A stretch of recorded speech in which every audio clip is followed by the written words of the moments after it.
were just wondering whose side you were on. Hiccup was as shocked to see Snotlout there as if someone had hit him suddenly in the stomach. Snotlout was Hiccup's cousin, and he'd been Hiccup's enemy ever since Hiccup had been born. When they last saw Snotlout on the battlefield back in the Amber Slave Lands, Snotlout was trying to decide whether to be on their side or the side of the Alvin and the Witch.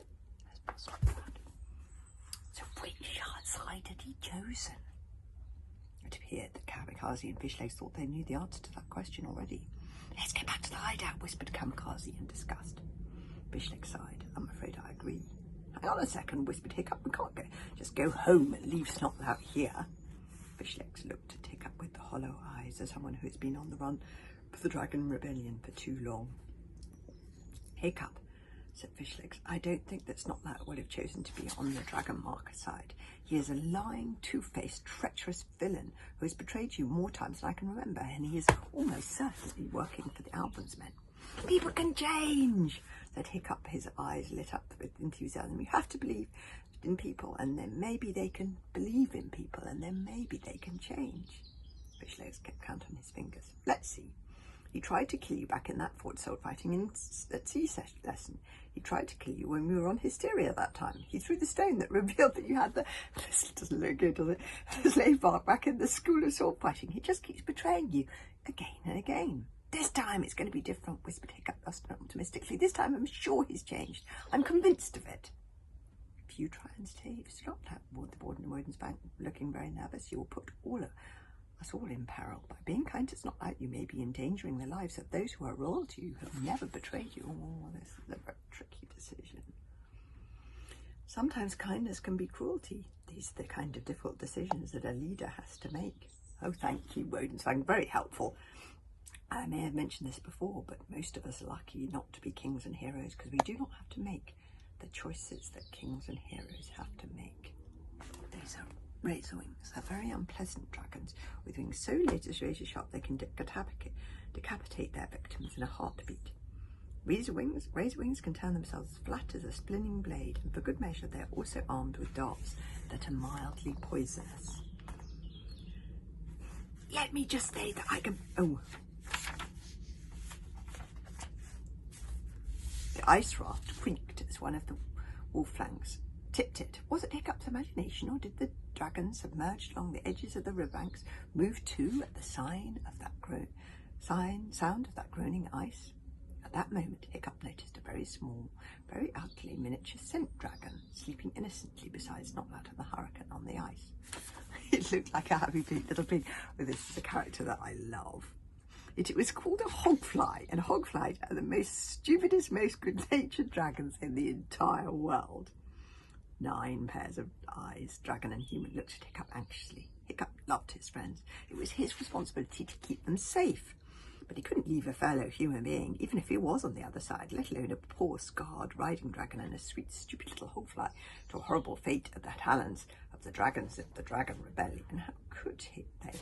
Let me tell you about hogflies. Hogflies are very gentle and eager to please. However, they are one of the stupidest dragon species in the entire dragon world.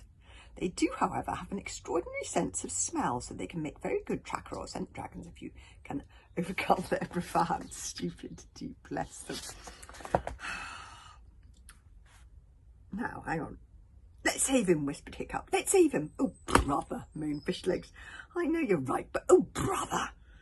"We'll have to try and rescue him from above," said Hiccup. "I'll get the deadly shadow flying directly above the ice raft after, and then Kamikaze can let down a rope for Snotlout to climb up.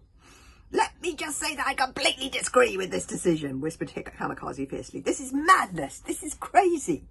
You've really lost the plot now, Hiccup, you hooligan half-wit." In one of her instant, bewildering turns of mood, she drew her sword. "I better go down there," she resolved. Before anyone could stop her, Kamikaze tied a rope to the deadly shadow saddle and lowered herself until she was hovering above the ice island like a little black spider. "Was that part of the plan?" Fishlegs asked. "Suffering scallops, no! Kamikaze!" Hiccup hissed. "Get back up here!" But bog bucklers can be surprisingly deaf when they want to be. "Ask him whose side he's on," Fishlegs whispered down healthfully from above. Kamikaze dangled from the rope below the deadly shadow dragon just above Snotlout's head, holding onto the rope with one hand and wringing her Stringing her bow with the other, she shot a wolfang one-handed, one of Kamikaze's more show-offy moves. "Hello there," she said cheerily to Snotlout. "Hiccup thinks we should help you, but what Fishlegs wants to know is, whose side are you on? Because if you're on the side of the Alvin's men, I just want to leave you to it." Snotlout was busy fighting off the wolfangs, but he whipped round his head in amazement as he heard this voice coming out of nowhere and let out a small surprised noise of astonishment. Kamikaze gave Snotlout a little soothing wave and her biggest, brightest smile. Snotlout goggled at her, for she appeared to be dangling in midair, and for a second he thought he was seeing things. But then, pointing a shaking finger at the terrifying sight of the dragon sleeping in the riverbanks, he mouthed with dazed relief, "Help me, but be quiet." Kamikaze ignored this, talking in her perfectly normal voice. "Yes, that's interesting you should ask that, because we were just wondering whether we should help you or not," exclaimed Kamikaze, swaying chattily above them. I love Kamikaze's chatting. "For Thor's sake, you little book burglar, mad woman! Those are Dragon Rebellion dragons. Have you seen what those dragons have done to this forest? And if they wake up, they could call the dragon furious." Kamikaze dropped down from the rope and landed like a little cat on the ice raft beside Snotlout. "You haven't asked the question," said Kamikaze. "Whose side are you on?" Snotlout made a frustrated, inarticulate, gurgling noise, rather like that one, as he bashed away at the paw of a grinning wolfang who had nearly made it onto the raft. "Okay," he rasped. "I'm on your side, most definitely on your side. I'm definitely indisputably on your side. I came here to find you so I could take you to the witch's camp so that you could find the rest of the lost things." "He says he's on our side," Kamikaze shouted up. "I wouldn't trust him further than I could throw him." "I told you," whispered Hiccup from above. "But keep it down a bit, Kamikaze. Are you quite sure that we should save him?" said Kamikaze wistfully. "He really is not very nice." "Can't you speak quietly, you horrible little book burglars?" hissed Snotlout. Uh-oh, said Hiccup. "Uh-oh," groaned Fishlegs, who had covered his face with his hand in horror. "What do you mean, uh-oh? Uh-oh is never good. Please take me back, uh-oh, and give me instead a hearty, relieved hurrah. I hardly dare ask, but what's wrong?" "The hogfly," Hiccup explained. "I think the hogfly is waking up." "What's wrong with that?" Fishlegs whispered back. "Hogflies aren't dangerous."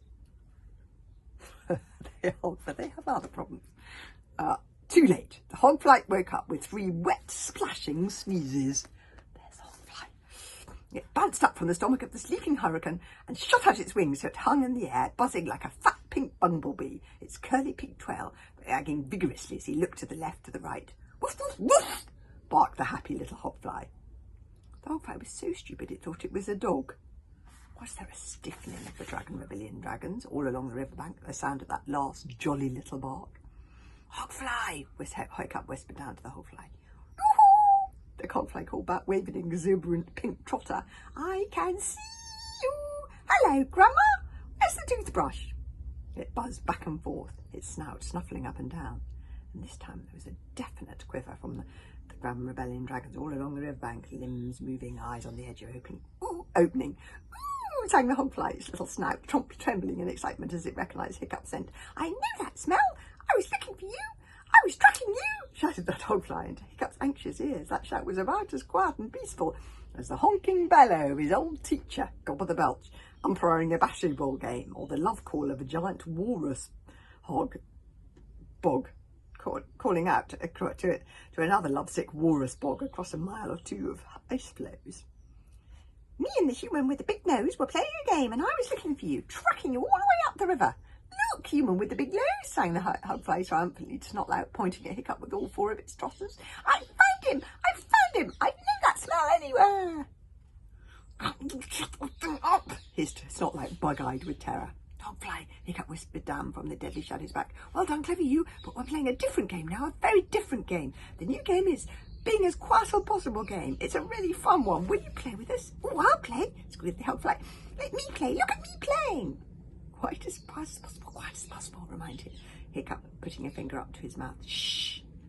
The hogfly concentrated very hard, clamped its little mouth shut and held its breath, turning purple until it had swelled to about 3 times the size before deflating suddenly with a loud pop and opening its eyes again in surprise.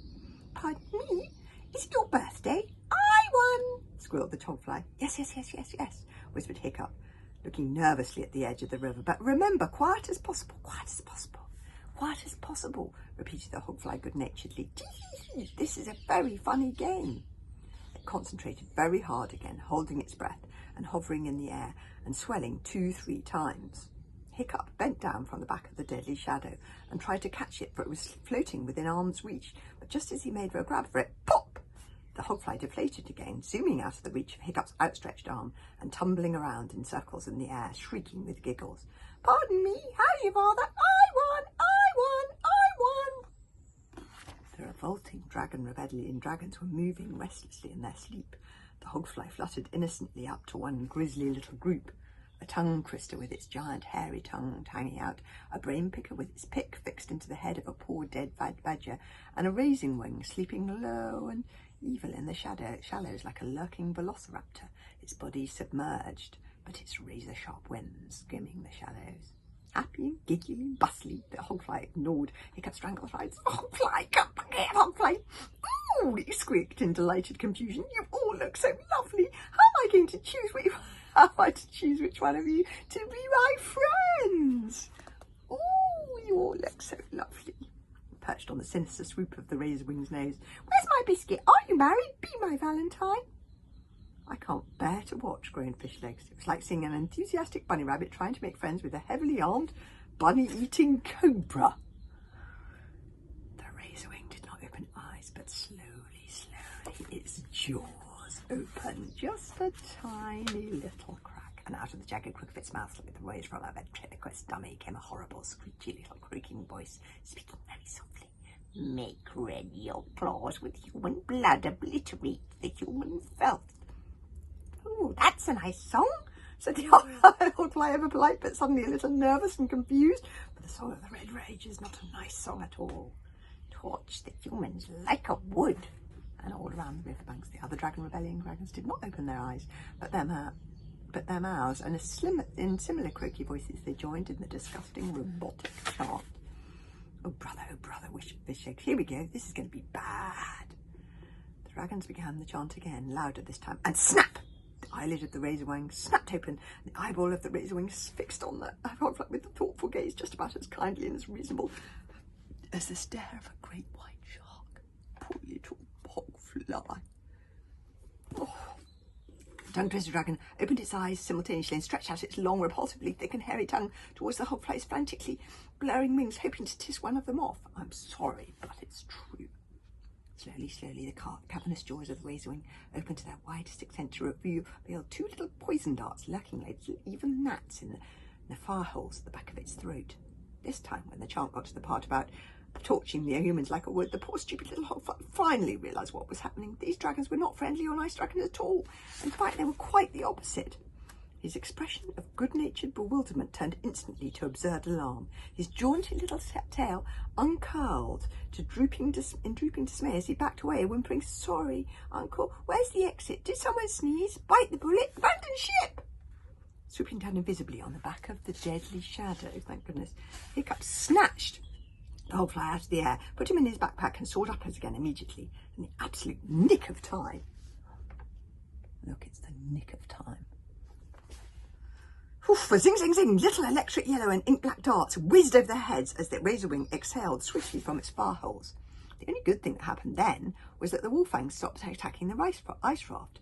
At the first sign that the rebellion had woken up, the wolffangs sprinted away and melted back into the darkness of the mutilated forest, while the ones that were in the river with their snouts over the edge of the raft sank back down again into the water and scattered like fish. They knew trouble when they saw it. Snotlout was just grateful to see the wolffangs disappearing, but then again, gratitude had never been Snotlout's strong point. "What are you doing, you jellyfish-brained idiots? Is this your idea of rescuing someone? You've woken up the Dragon Rebellion dragons," he hissed in horrified disbelief, "and they're going to fetch the Dragon Furious." The situation spiraled out of control with terrifying rapidity. The dragons came out of their frozen sleeping stillness at the edges of the river into wild, frenzied life. The hideous chants of the Dragon Rebellion exploded around the young Vikings as a little ice raft holding Snotlout Kamikaze and the sleeping hurricane dragons sped downstream. The excruciating pitch and loudness of their battle hymn became in itself a form of attack. Screeching like harpies, the dragons screamed at decibel levels that were painful to the ears. "Rapids," breathed Hiccup in horror, looking down at the churning, foaming water and the sharp, evil-looking rocks ahead of Snotlout and Kamikaze, pointing upwards like devils' incisors. Even worse, there was a distant booming, roaring sound, clearly audible in the still night air. What was that noise, that warning rumble like the beginning of a thunderstorm? Oh, for Thor's sake. Hiccup suddenly remembered that when this particular river got to the ocean, it fell off the cliff in a gigantic waterfall that was the largest in the archipelago. Oh, the waterfall, yelled Hiccup, because there was no point trying to be quiet now. You have to get off that ice raft before you hit the waterfall. Okay. Yeah, okay, a lot has happened, and it's only just about to be chapter 3, which is called Plan Going. Okay, we'll have that tomorrow.